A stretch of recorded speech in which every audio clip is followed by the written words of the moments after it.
Hurt? Don't settle for less. The team at George Sink took care of everything. My recovery, $1.5 million. Go with the name you know and trust. Get George Sink Law Firm on the line. Call 999-9999. Thanks for watching News 12 on your side. At Parker's Kitchen, we go big, like our huge, crunchy, juicy, never frozen chicken tenders with an extra large serving of Parker's signature sauce at Parker's Kitchen. Live from Augusta, breaking news. Good evening and thanks for joining us. I'm Will Rio. And I'm Zana Halliburton. We're starting off tonight with breaking news as the Chief of Staff for Augusta Mayor Garnett Johnson has filed a formal grievance claim against him. All of this for what she claims is a hostile work environment and, quote, unwarranted, unprofessional treatment.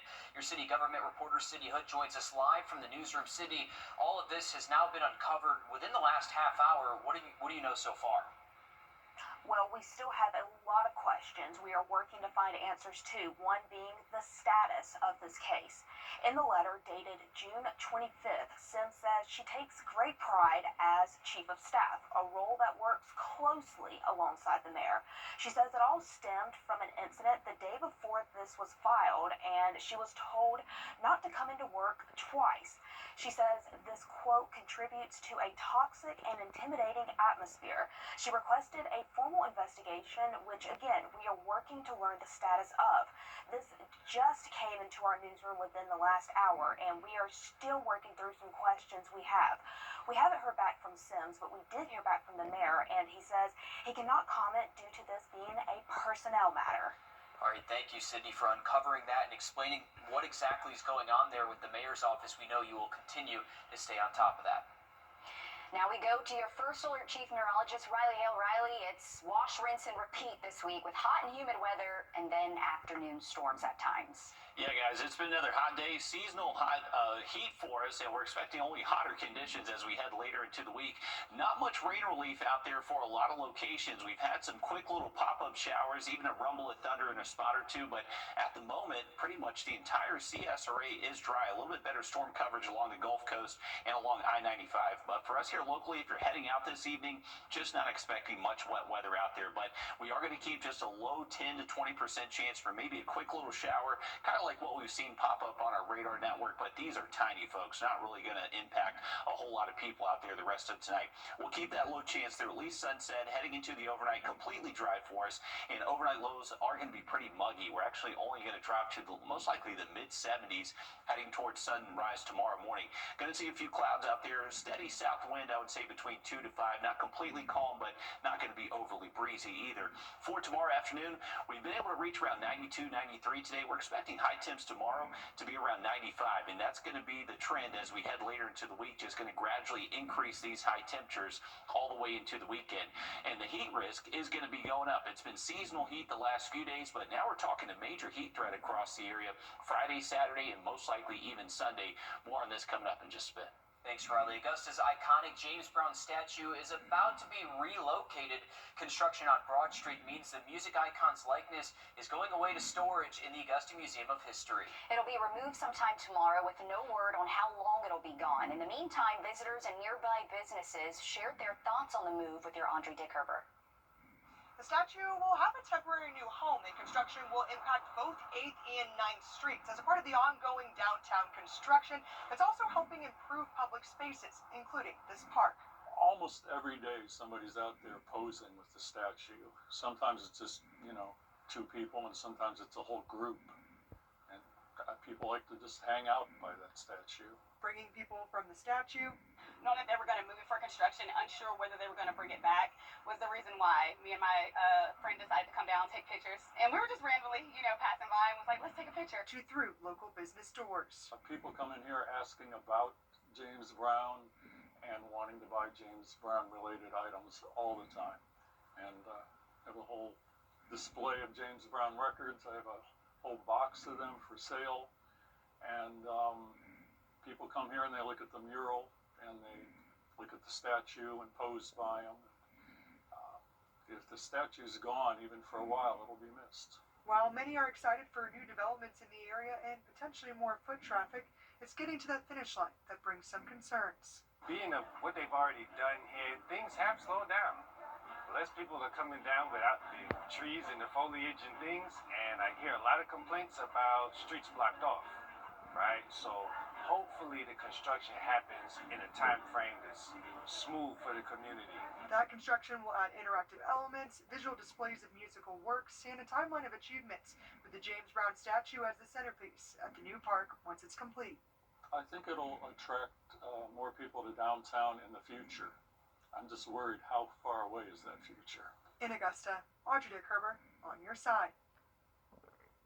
And when the statue is moved tomorrow, it'll be securely stored in a climate-controlled environment at the Augusta Museum of History.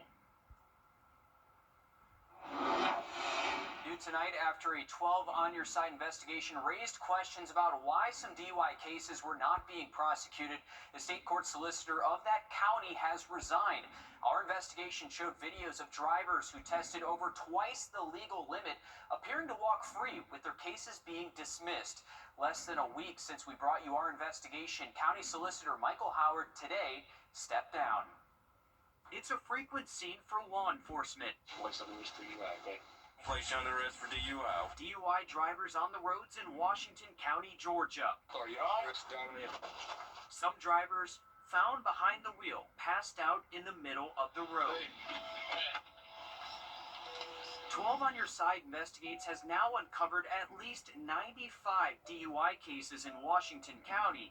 Cases given to us by the clerk of court that Solicitor Michael Howard appears to have just dismissed. Arrests that were made by the Georgia State Patrol, Sandersville Police Department, and the Washington County Sheriff's Office. Traffic citations show some of the drivers were more than double the legal limit.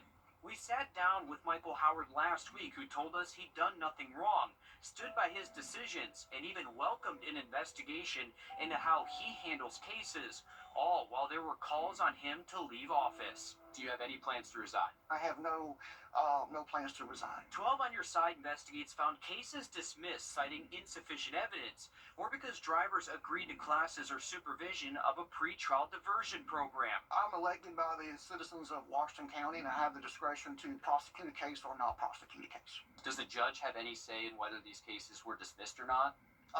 That's a gray area of the law, and I think that would be settled by an examination of my work.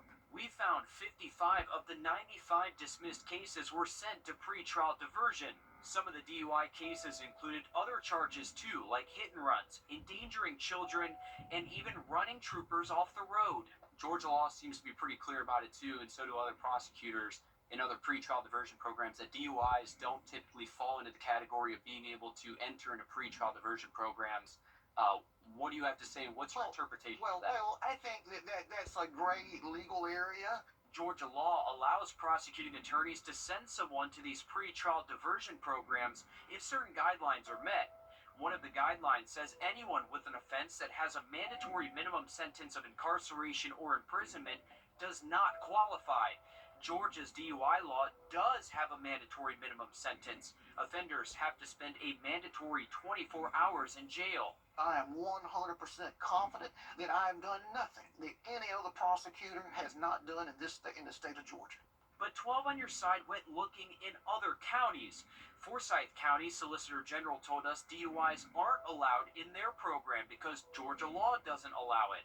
Clayton County's district attorney told us no DUIs are allowed into their pretrial diversion program. Gwinnett, Hall, and Coweta County's websites all explicitly say DUIs are not allowed in their programs. It's very easy to go back and be, Monday morning quarterback, but I would challenge anyone, go to any prosecutor's office anywhere and to go and analyze, microanalyze any cases that were dismissed. You're going to have things like these. But these other prosecutors don't allow DUIs to enter into these programs at all. Well, and I'll say that's a gray area of the law. According to other pretrial diversion programs across the state, these programs usually last at least 6 months or longer.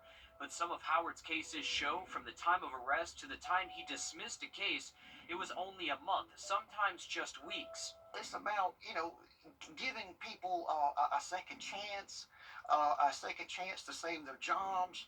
I haven't done anything wrong other than try to be fair to people, be fair to all people.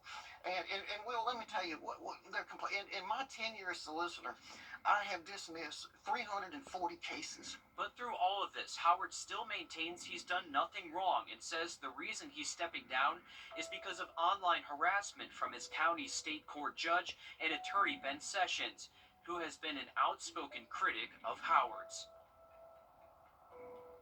Now, despite Howard stepping down, there are still several agencies investigating. The district attorney has asked the GBI to open an inquiry, and the prosecuting attorney's qualifications commission is also investigating. We have reached out to the county to see what the process is for selecting a new county solicitor. Of course, we'll keep you posted on what happens. We have an update to the water testing happening in North Augusta as the beloved Brick Pond Park sees an increase in wildlife deaths. While the full results are still pending, the city says based on current observations, there is no public health threat to park visitors or an ongoing environmental emergency. Yesterday, we learned the deaths of fish and other wildlife were caused by an algae bloom, which was sucking the oxygen out of the water. The city says the broken water pump that led to this bloom has been fixed. The in-custody death of a North Augusta man is gaining statewide attention and raising concerns over stun guns. Your senior investigative reporter Liz Owens has the latest coming up after a short break. Riley? Well, we are officially in the dog days of summer, and it is going to be only hotter as we head in towards our weekend, Saturday, Sunday, major to even possibly extreme heat risk across the area. Much more on this forecast for you just after the break. Time and Temp, brought to you by your First Alert weather team.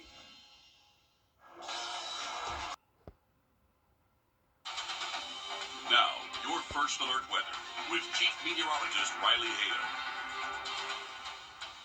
Over the last couple of days, we've been seeing high temperatures not too far away from average, but we're getting well above average as we head towards our Friday and weekend outlook. Tomorrow will be at least the mid-90s, but by the weekend, we're talking upper 90s and feel like temperatures potentially over 105 at times. And with this intense heat heading our way, we're not really expecting necessarily a ton of rain relief out there, so keeping those rain chances fairly low over the next couple of days. For your Thursday, if you're going to be up early around sunrise, we'll wake up in the mid-70s, and as we continue to heat up, we'll most likely be already in the mid-80s by around 11 a.m. and then by lunchtime hitting near 90 degrees. And it's going to be later to the afternoon. We're expecting an eventual high temp near 95 degrees for us here in Augusta, so it is going to be a hot day. So, hey, head out to Riverview Park and you can stay inside, watch some great basketball games. Peach Jam will continue out there tomorrow. Our high temp around Augusta, North Augusta, should be 95 between around 2 and 4 p.m. And then later to the evening, we'll be falling into the upper 80s. But really, not much rain out there expected. So any outdoor plans should stay mostly dry for the next few days. Here's a look at our feel-like temperatures across the board. So remember, tomorrow morning, waking up in the mid-70s, but later to the afternoon, maybe up to around 101, 102, even maybe 103 in a spot or two. But it's only going to be getting hotter as we head towards our Friday. By Friday, we're expecting feel-like temperatures to be between 103, 105 for those peak feel-like temps. And then by this weekend, actual highs near 98, feel-like temperatures maybe up to 106 across the region. So this is going to bring us a major heat threat, which means that really anyone that doesn't have proper cooling mechanisms around them or any staying dehydrated, that you are likely going to suffer from heat illnesses out there through the weekend. Here's our rain chances. You can see pretty minimal tomorrow, Friday, Saturday. As we head towards Sunday night, especially by early next week, we are expecting a little bit better chance to at least see some scattered shower and thunderstorm activity. But until then, I would say you're going to be pretty lucky if you do see any rainfall out there through at least Sunday. Here's a look at that 7-day forecast. 98 for a high Saturday, Sunday, and then once again early next week those rain chances do go back up. The family of a North Augusta man who died in Irmo, South Carolina.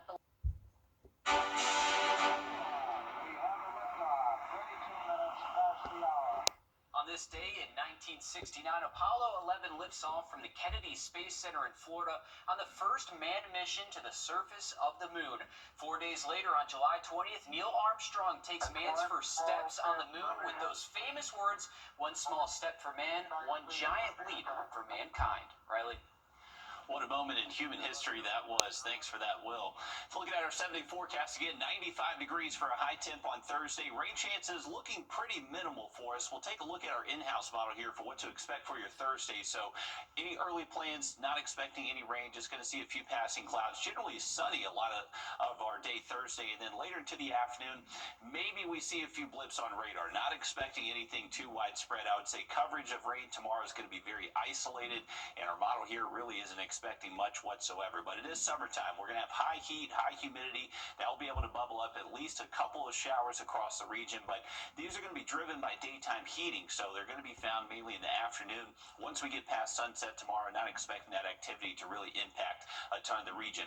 Now you can see once we get towards the weekend, those high temperatures are getting a little bit hotter, 98 Saturday, Sunday, but by next week we are expecting a little bit better rain chances, and that's actually thanks to this area of low pressure. We're keeping an eye on the northern Gulf. This is going to potentially turn into a tropical depression tomorrow, and we're going to see some moisture from it as we head towards early next week. On Your Sideline, sponsored by Chandler Law Firm.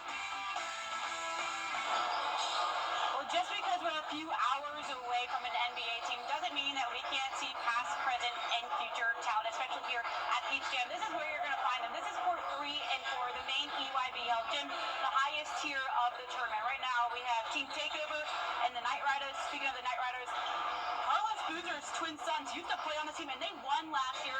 Boozer was here this afternoon, so it's Chris Paul.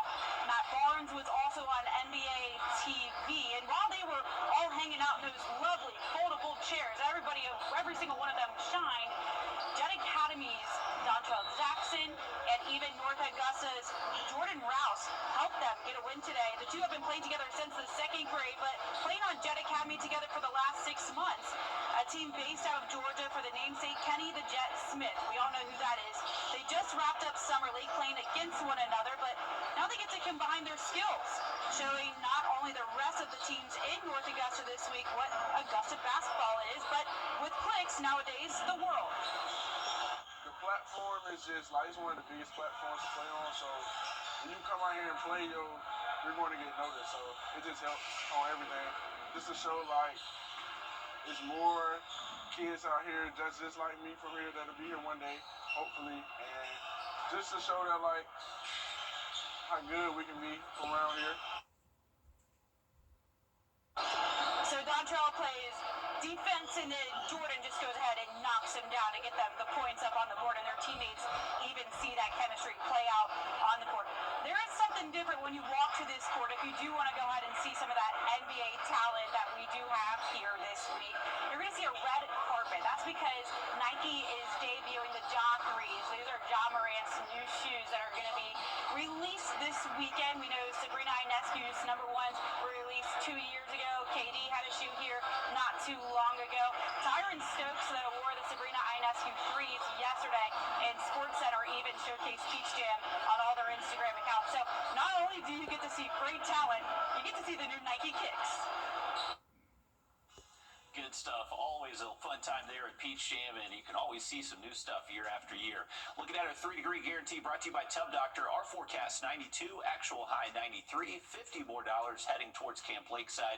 Now we'll look at that forecast just after the break.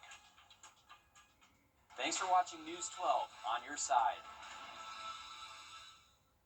We're celebrating with you.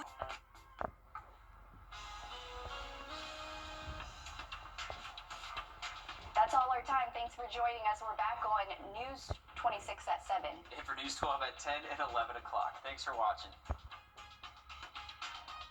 America, this is what you're about. 7,000 off new Silverado. At Brakes for Less, you get more, less waiting, less stress, less cost. Brakes for Less gives you more for less. Hey guys, it's Anna Christina here for Roof Savers. Over time, vinyl siding on your home can become faded and dull looking due to exposure to sunlight, weather, and other environmental factors. This is a natural process that can occur with any type of siding material. Roof Savers now offers a process that can extend the life of your existing siding by 10 years, and it's called Renew It. I'm here with Russell Beckham. He's one of the owners of Roof Savers. Russell, tell us about the Renew It process and how how it can save homeowners big money on their siding versus a replacement or painting. Oxidation is the main contributor to the deterioration of siding. We will clean the surface to remove unsightly oxidation and apply Renew-It to the surface to extend the life of siding while bringing back the color to like new. And Renew-It works on other surfaces as well. And that's right. Renew-It can be applied to many types of siding, such as vinyl and aluminum siding, hardy board, and even stucco, to bring the color back to like new and prevent the surface from further deterioration for 10 years. And seeing is believing when it comes to Renew-It. The before and after pictures are amazing. Save your siding from full replacement or messy painting. Add an additional 10 years of life to your home's exterior with Renew-It. You can check us out online at myroofsavers.com. Roof Savers, save your roof, save your siding, save your money.